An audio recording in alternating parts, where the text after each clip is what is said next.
Greetings, friends, family, survivors. The temperatures are dropping again. About 15 this morning, 17, something like that.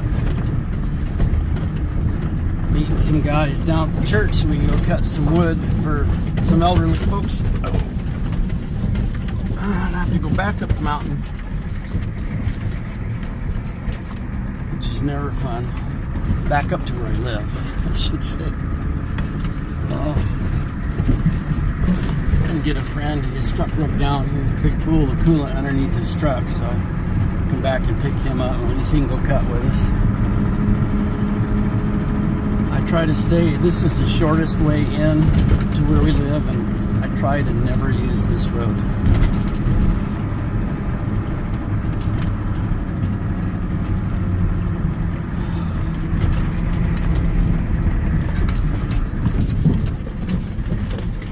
Yeah, you get the idea. To try this again, we were up in the back in the middle of the burn cutting, and a friend of mine who's been cutting firewood quite professionally, 35 years probably, he stumbled and cut himself across the top of the knee. And so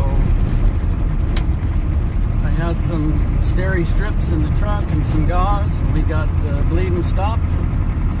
Got him back down to the church and called another friend in, and they took him to the hospital to get some stitches. And Carol and I are the cheap help. We're going to go back up and get some of the firewood that we've already cut for an elderly person who's also cut in these woods for over 30 years. But he just can't do it anymore. He's just getting too old. It's just too hard. So, define too old, I don't know. Be careful. Yeah, be careful, right? Well, you know those elderly folks, how old are they? Well, they're at least 2 years older than I am, right? No, I think he's probably pushing 80, so we're going to help him get his wood. So Carol's going to go up and help me load at least what we've got busted up. I'm not pushing 80, but I can see it from here. She can see it from here. Oh, come on. I saw a mile marker. Our house looks very desert-like right at our house, but that's because it was a fire that burned everything to the ground where my house is. This is just 2 miles behind my house, and it's like this for, I think you could drive 6-7 hours here, just nothing but timber. And of course this is all a reprod here. Get up into the old growth in 3 or 4 miles. But we live on the edge of a mountain. Yeah. That is old growth. There's an old growth log. But it stopped. And so you could see, when I say we're on the toe of the mountain, up the mountain a little bit, but way above the valley floor. You get up here, come around the corner, and we're out looking out over the burn now. And El Fuego off to our left. Over here, and that's where the fire started. 800,000 acres. And then you could see the big snow-covered mountains in the back. So just right there. I'll try to zoom in where you could see what I'm talking about. Those are all snow-peaked mountains right there. That's a happy thing. Carol and I are out here in the heart of the burn. That's 36 inches DBH right there in front of me. Nice big Ponderosa Deader Nanette. It's still got good lumber in it. It's not buggy yet. Still got tendrils and leaves. Died in the fire. As you can see everything around me. 800,000+ acres of it. It's a national travesty is what it is, and didn't need to happen. I'm not going to be angry about it. So we're in here after the lodgepole. Pondies aren't any good for firewood, for my way of thinking, but lodgepole's good burning wood. That's what we've got here. You can see lodgepole's got a super thin bark, It's fantastic firewood. It doesn't pitch up the stovepipe like Ponderosa does, but it's no good at all for lumber. Great for building log cabins. That's why they call it lodgepole. I had 4 trees here that had tangled tops, so we fell them all at the same time. These 3 faced out and then stuck a bar in the back one, and then they all came over, so we beavered them down. Okay, so I can at least bring 1 load down today. And there's probably 2.5 more cords over there bucked up, but we can get it later. This will get the old timer a start, so it's a good thing. So Carol and I are going to mosey out of here. I'm going to take the shortcut straight down to the house. It's a skid road, and it's washed out, and it's really steep, but we're tied in pretty good, so I don't think we'll lose anything. Well, headed out to deliver this to a friend that's in need of it. That's a cord and a quarter. I measured it up, and I might as well go to the dump while I'm heading that way anyway, because it's right down there by the dump, so, or the transfer station, I should say.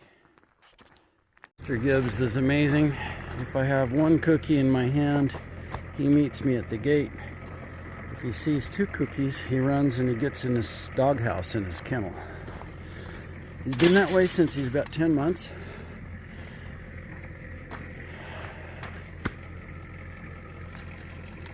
Okay, boy, you gotta stay.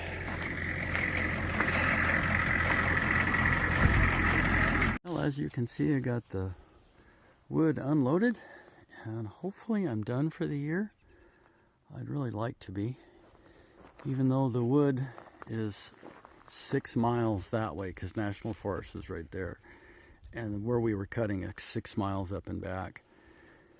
But I had to put 100 miles on that delivery, because I had to make multiple trips dealing with our accident.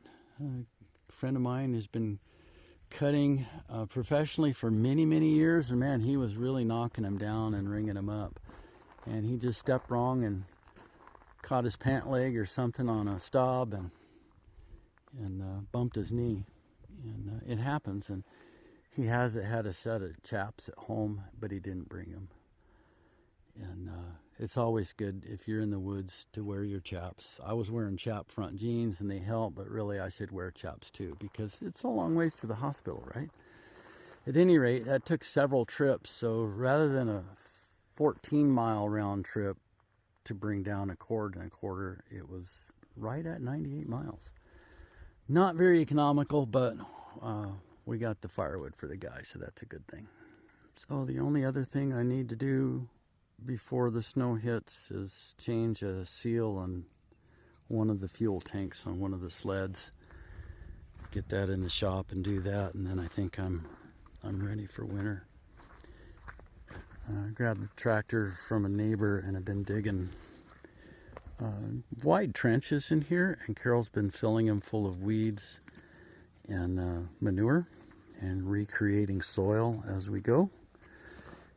And she's got all of the berries transferred and ready for winter, and that's a very happy thing. Firewood's up, the hay is in, life is good. Been kind of cloudy, overcast today, sun peeking through now and then, and we're above freezing in here. Batteries are way above freezing, and the batteries are full, so that's a happy thing. Oh, it's getting down into the low teens, but we're not at single digits yet. I'm stacking ice blocks out of the